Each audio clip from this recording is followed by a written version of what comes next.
आज मैं change in profit sharing ratio का third lecture,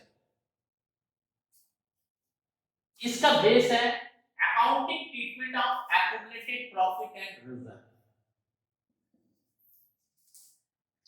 first is accumulated sorry accounting treatment of accumulated profit and reserve। एक चीज समझ लीजिए, जितने भी रिजर्व्स accumulated profit जो है, जब भी change in profit sharing ratio होगा या एडमिशन होगा या रिटायरमेंट होगा या डेथ होगा, ये always distributed in partners capital even question is silent in which ratio, in old ratio। जब भी प्रॉफिट शेयरिंग रेशियो चेंज होगा, उस डेट को जिस डेट तक चेंज होता है, एडमिशन कोई पार्टनर ले तो जिस डेट को एडमिशन होगा उस डेट तक का जो बैलेंस शीट होगा उसके अकॉर्डिंग, रिटायरमेंट हो तो जिस तारीख को रिटायरमेंट करेगा उस तारीख तक या डेट हो, जितने भी एक्यूमुलेटेड प्रॉफिट और जितने भी रिजर्व्स होते हैं, ये सभी रिजर्व्स पार्टनर्स कैपिटल अकाउंट में क्रेडिट कर दिए जाते हैं या पार्टनर्स के बीच में डिस्ट्रीब्यूट कर दिए जाते हैं। ये पार्टनर्स के बीच में डिस्ट्रीब्यूट करने का मतलब प्रॉफिट है तो क्रेडिट, अगर लॉस है तो पार्टनर्स कैपिटल अकाउंट डेबिट। चाहे क्वेश्चन साइलेंट ही क्यों ना, क्वेश्चन इसके बारे में पूछना। जब हम change in profit sharing ratio की बात करते हैं तो हमारे सामने दो सिचुएशन आते हैं। एक were not to be shown in the balance sheet, यानी change in profit sharing ratio के बाद अगर क्वेश्चन करता है कि रिजर्व प्रॉफिट लॉस जो है वो दिखाई नहीं जाएंगे, तो ये जब होगा इसे ओल्ड रेशियो में डिस्ट्रीब्यूट कर दिया जाएगा।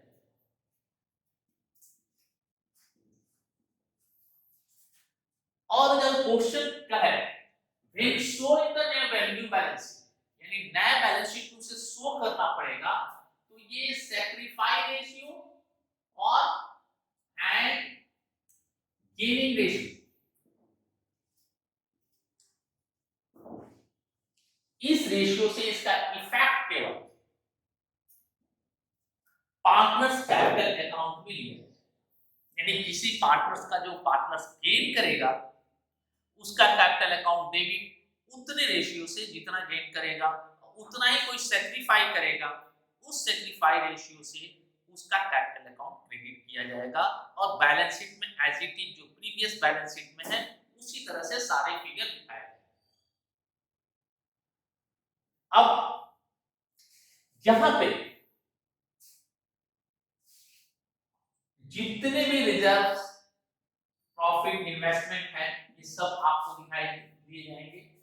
ये आपको मैंने बता दिया इस रेशियो में।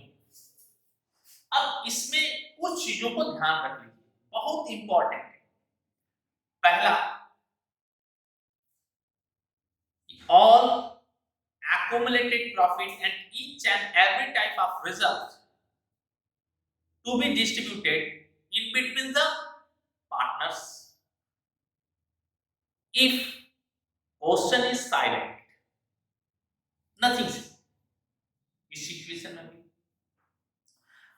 अगर क्वेश्चन में मशीनरी रिप्लेसमेंट, प्लांट रिप्लेसमेंट या अदर रिप्लेसमेंट फंड कोई है तो फिर ये किसी भी कंडीशन में पार्टनर्स कैपिटल अकाउंट में ट्रांसफर नहीं होगा। क्लियर? दूसरी चीज, अगर ईपीएफ या पीएफ यानी इंप्लाइज प्रोविडेंट फंड या प्रोविडेंट फंड या ईएसआई स्टेट इंश्योरेंस, ये रिजर्व जो है या जो फंड है ये एक लायबिलिटी होती है फंड कंपनी पे, ऑर्गेनाइजेशन पे या पार्टनरशिप फंड, उसे आप डिस्ट्रीब्यूट नहीं कर सकते। ये एक्चुअल में इम्प्लाई जो काम करते हैं उनका इस पर राइट है, और जिसका राइट दूसरा अगर कोई राइट रखता है उस फंड में, उसे पार्टनर्स अपने बीच में ट्रांसफर नहीं कर सकते। There are mainly 3 items. कौन से आइटम? एनी एसेट का कोई रिप्लेसमेंट फंड हो, नाम कोई भी हो, मशीनरी प्लांट कोई भी, एसेट का कोई रिप्लेसमेंट फंड हो, ये डिस्ट्रीब्यूट नहीं होगा। पीएफ या ईपीएफ ये डिस्ट्रीब्यूट नहीं होगा। ESI,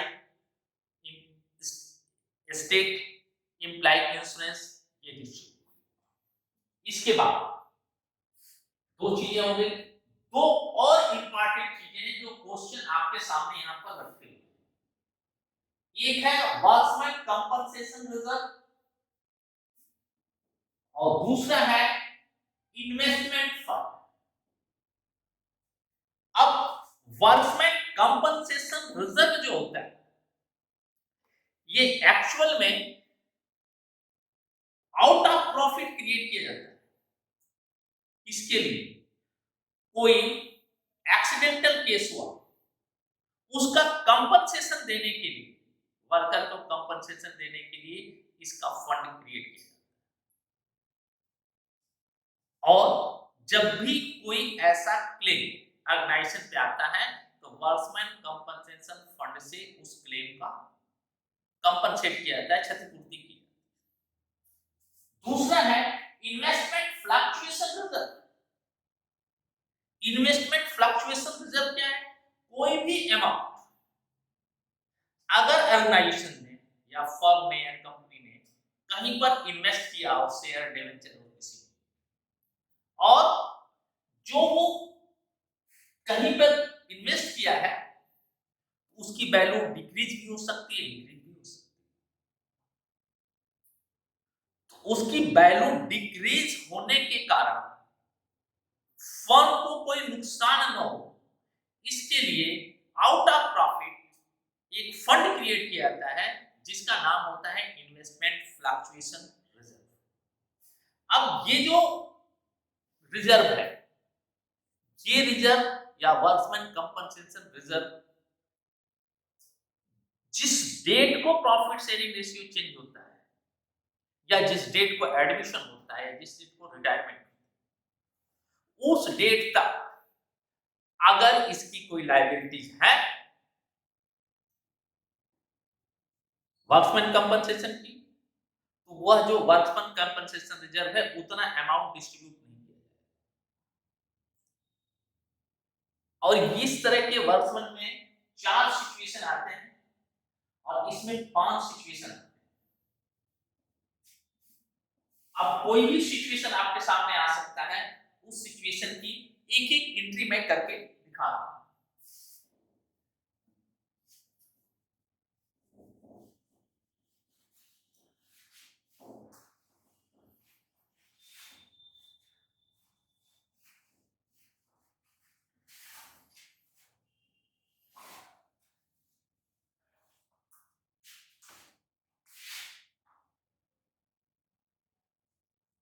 workman compensation reserve. First situation देखिए, क्वेश्चन क्या है? A and B partners in the ratio of 3:2, they decide equal profit in future, equal profit in future, and that way workman compensation reserve appears in the balance sheet rupees 10,000। Balance sheet में कितना appears है? 10,000। अब इसमें first situation क्या है? No other information, means इसके बारे में कोई इंफॉर्मेशन क्वेश्चन में नहीं दिया, या क्वेश्चन यहां पर साइलेंट है, तब इस रिजर्व को, इस 10,000 रिजर्व को पार्टनर्स को उनके रेशियो डिस्ट्रीब्यूट किया जाएगा। तो क्या होगा? Workman compensation reserve account debit 10,000 to A's capital account, ratio क्या है? 3:2 to B's capital. in the ratio of 3:2। अब इसको 3:2 में करिएगा, ये हो गया 6000, ये हो गया 4000। Clear? First, no other information if not given in question, any other information or question is silent, then all amounts given in the balance sheet to be distributed in between the partners in their old profit sharing ratio। ये first equation होगी। आगे दूसरा equation, second में क्या कर रहा है? If a claim of workman compensation reserve is estimated 4000, यानी यहां पर एक इंफॉर्मेशन है क्वेश्चन कि वर्कमैन कंपनसेशन रिजर्व कितना है? 4, मींस लेस जो क्लेम है उससे मोर देन रिजर्व, तो जो क्लेम है उसको छोड़ देंगे उतना अमाउंट, और बाकी अमाउंट पार्टनर्स के बीच में डिस्ट्रीब्यूट कर देंगे। तो क्या होगा? Workman compensation reserve account debit 10,000, पहले ये खत्म कर लिए।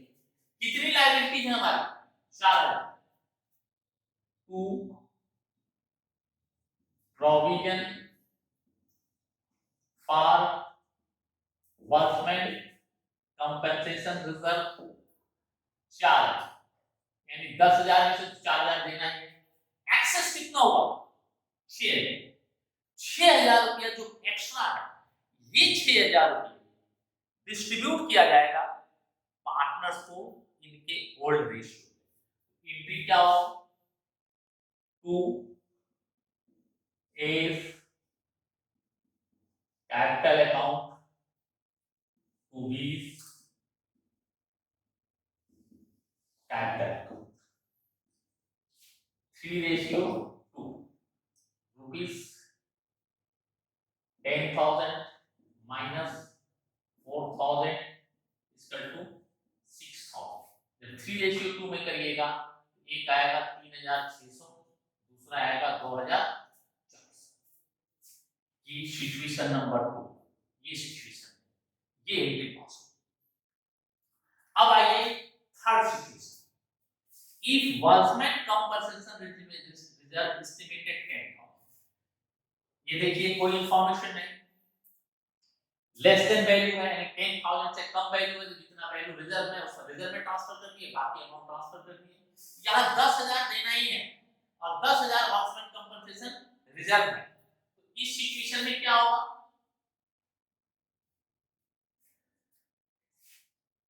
थर्ड सिचुएशन, टू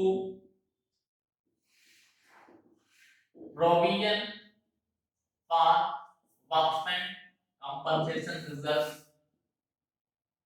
10,000, यानी यहां पर कोई डिस्ट्रीब्यूशन नहीं होगा। क्लियर? अब आइए चौथा सिचुएशन,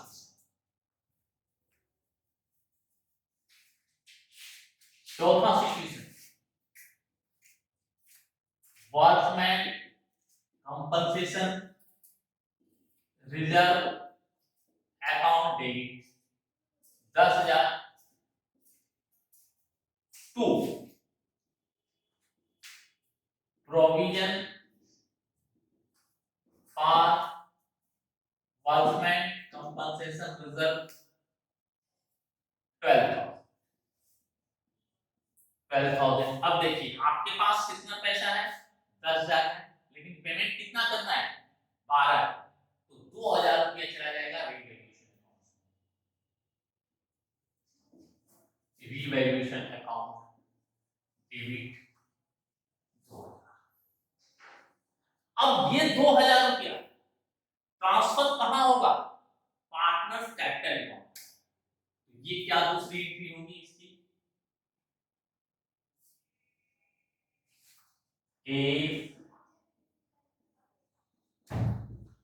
कैपिटल अकाउंट डेबिट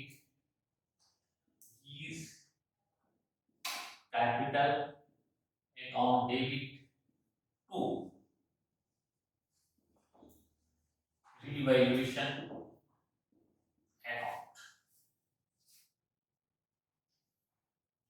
2000। अब 2000 को 3:2 में डिस्ट्रीब्यूट कीजिए। एक का आएगा 1200, दूसरे का आएगा 800। ये चार सिचुएशन वर्कमैन कंपनसेशन रिजर्व के साथ आपके सामने आ सकती है। आशा है आप समझ गए होंगे कि किस सिचुएशन में क्या क्या करना है। ठीक है, अब आइए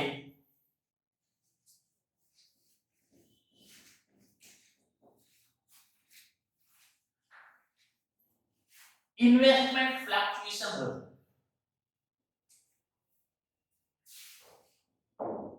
इन्वेस्टमेंट फ्लक्चुएशन रिजर्व, इसमें ए और बी का पार्टनर शेयरिंग रेशियो 2:3 है। ये बाद में 2:1 से करेंगे, उससे न्यू रेशियो से मतलब नहीं। बैलेंस शीट में 5000 रुपया दिया हुआ है, एसेट साइड में इन्वेस्टमेंट है। If no other information is given, कोई इंफॉर्मेशन नहीं है, तो ये 5000 रुपया 2:3 में पार्टनर्स के बीच में डिस्ट्रीब्यूट हो जाएगा। तो क्या होगा? Investment fluctuation first one, reserve account debit 5000, partners कौन है? ए। 2 is capital account, 2 is capital account। Ratio क्या है? 2:3, 2000 3000 ओल्ड रेशियो, 2:3। अगर इन्वेस्टमेंट फ्लक्चुएशन रिजर्व है और इन्वेस्टमेंट के बारे में क्वेश्चन आए तो साइलेंट है तो पूरा का पूरा इन्वेस्टमेंट फ्लक्चुएशन रिजर्व ट्रांसफर हो जाएगा पार्टनर्स के कैपिटल अकाउंट से। अब आइए सेकंड चीज, जो 1,00,000 रुपया हमने इन्वेस्टमेंट किया, इसकी मार्केट वैल्यू कितना है? 97,000, यानी 3,000 रुपीज क्या हो गया? 3,000 रुपीज लॉस हो गया। तो क्या लिखेंगे?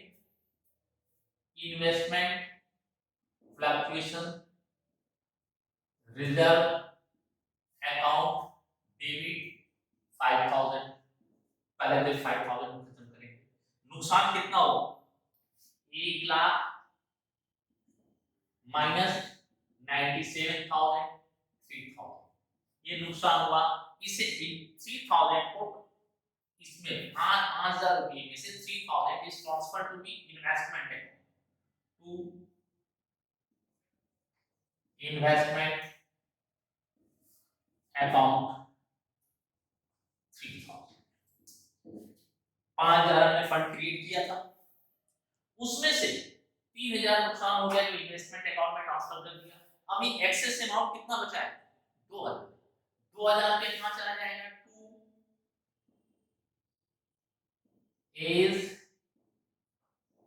capital account, 2 is capital 800, 1200 old ratio 2:3। अब देखिए थर्ड सिचुएशन क्या है? 95,000। थर्ड, यहां पर नुकसान कितना हुआ? यहां पर 1,00,000 में से 95,000 में लॉस हो गया 5,000। हमारे पास फंड कितना है? 5,000। हमारे पास फंड कितना है? 5,000। तो investment fluctuation reserve account debit to investment account 5000। अब आइए चौथे पॉइंट पे। चौथा पॉइंट आपका क्या बोल रहा है? 92,000 मार्केट वैल्यू हो गया, तो लॉस कितना हो गया? 8,000।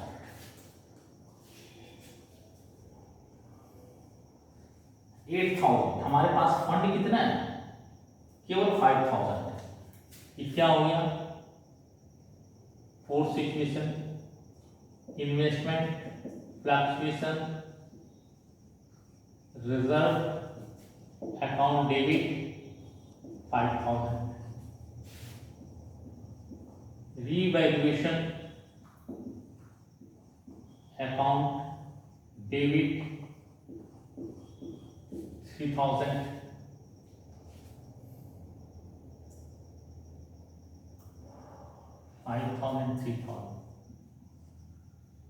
टू। कितना नुकसान हो गया उसमें? नुकसान कितना है? 8,000। To investment account 8,000। अब इस 3,000 अमाउंट को पार्टनर को उनके ओल्ड रेशियो में डिस्ट्रीब्यूट करेंगे, तो क्या होगा? एज कैपिटल अकाउंट डेबिट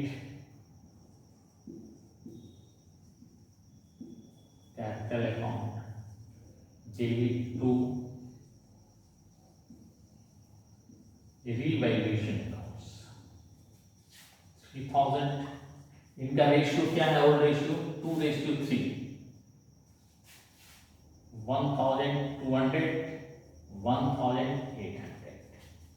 यानी 5,000 हमने यहां से लिया, 3,000 रिवैल्यूएशन से लिया, तो इन्वेस्टमेंट को तो 8,000 हमने एडजस्ट कर दिया। 3,000 जो रिवैल्यूएशन से लिया उसे पार्टनर्स कैपिटल अकाउंट में हमने डेबिट कर दिया।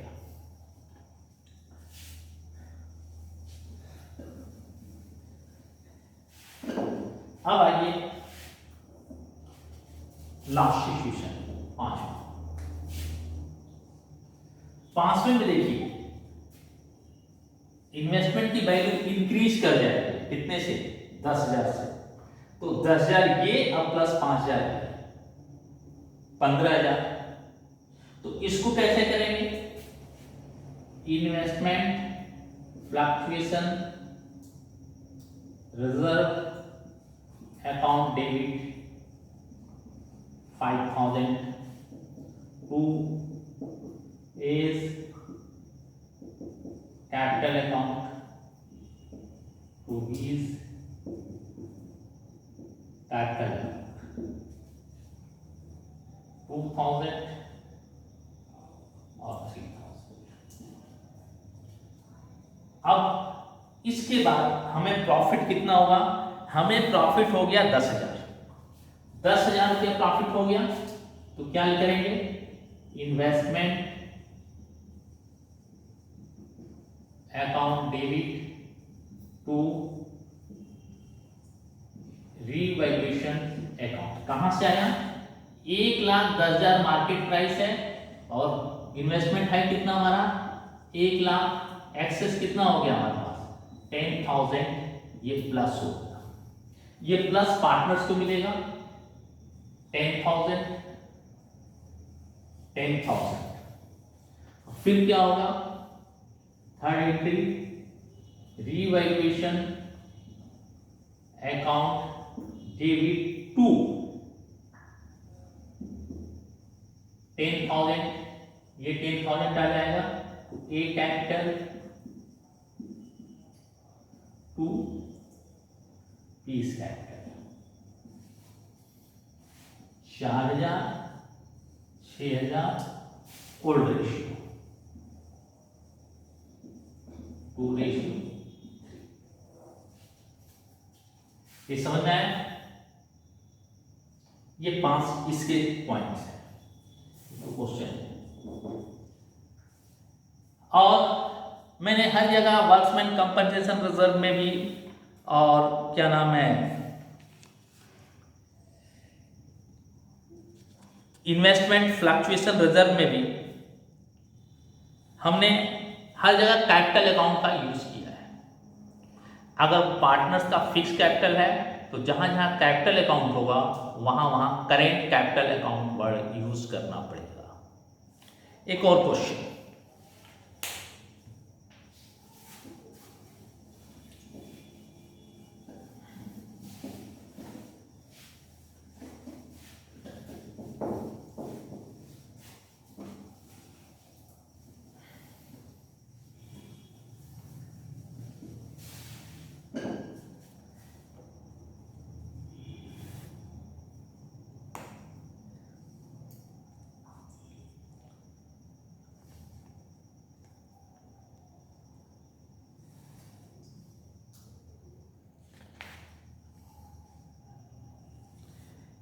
X Y Z,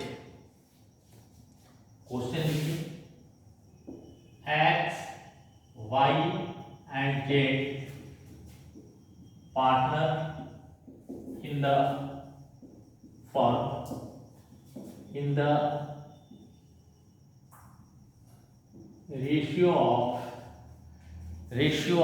5:3:2, 5:3:2.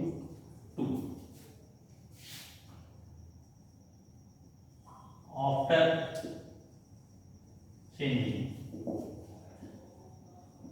new ratio is 2:3:5, 2:3:5.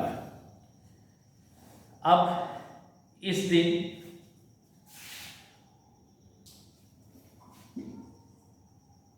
Following balance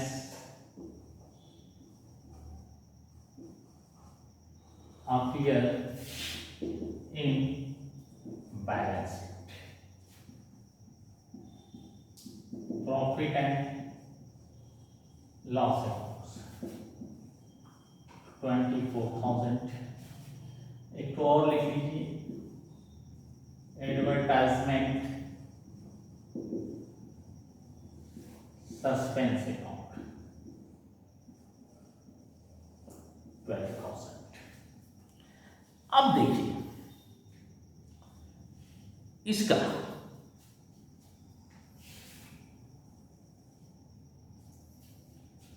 not सोन और सोन दोनों मेथड से ये क्या हो जाएगा, not shown in new balance sheet. इनकी क्या हो जाएगी, profit loss account debit 24,000 to X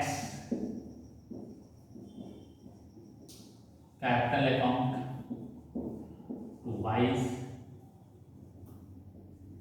capital account to Z's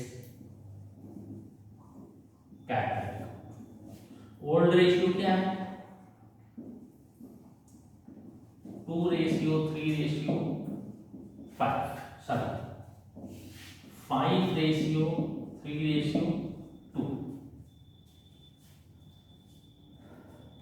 तो ए का कितना आएगा, 12,000, 7,200, 2,800, 4,800. एक एंट्री ये होगी. फिर एडवर्टाइजमेंट सस्पेंस अकाउंट है तो एक्स एडवर्टाइजमेंट सस्पेंस अकाउंट भी होता है, लॉस भी हो सकता है, प्रॉफिट लॉस डेबिट बैलेंस भी हो सकता है. X capital account debit, Y's capital account debit, जेड्स capital account debit to advertisement suspense account. यहां एडवर्टाइजमेंट सस्पेंस भी होता है, डिफर्ड एक्सपेंस भी हो सकता है, profit loss account, debit balance भी हो सकता है, ये तीनों हो सकते हैं। अब यहां फिगर कितना है 12,000। ओल्ड रेशियो क्या है, ओल्ड रेशियो 5:3:2, ये हो गया 6,000, 3,600, 2,400। ये तब है जब not shown in the balance sheet, shown in the balance sheet. अगर इस फिगर को बैलेंस शीट में दिखाना है तो इसके लिए हमें सबसे पहले क्या करना पड़ेगा, सबसे पहले सैक्रिफाई और गेनिंग रेशियो निकालना पड़ेगा। तो आपका X Y Z, old ratio क्या है 5:3:2,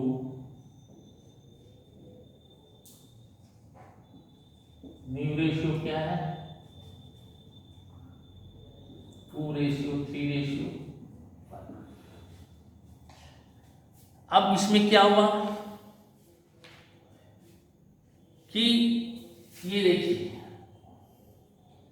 पहले 5 था, अब 2 हो गया, 5/10, 3/10, 2/10, 2/10, 3/10, 5/10।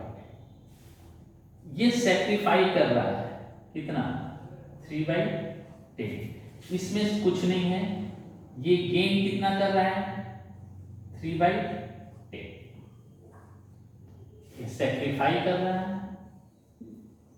ये गेन कर रहा है, सैक्रिफाई कर रहा है और ये गेन कर रहा है। तो इसकी एंट्री क्या हो जाएगी, कितना आपका नेट वैल्यू इफेक्ट कर रहा है, profit effect value, profit 24,000 less advertisement suspense account 12,000, net affected value कितनी है 12,000। तो 12,000 का इंटू 3/10 3,600, ये सैक्रिफाई करेगा और इतना ही गेन करेगा ये जेड इंटू 3/10 3,600। अब ये जब ये हो जाएगा तो कौन गेन किया, गेन जेड कर रहा है, तो एंट्री क्या होगी Jades capital account debit 3,602, sacrifice कौन कर रहा है एक्स, एक्स कैपिटल अकाउंट 3,600। ये दोनों पर एक ही क्वेश्चन में न्यू, अगर बैलेंस शीट में नहीं दिखाया जाएगा तो ये एंट्री होगी, अगर इस अमाउंट को बैलेंस शीट में दिखाया जाएगा तो केवल नेट इफेक्ट लेके ये एंट्री होगी। क्लियर? और इस पे क्वेश्चन नेक्स्ट वीडियो में। Thank you.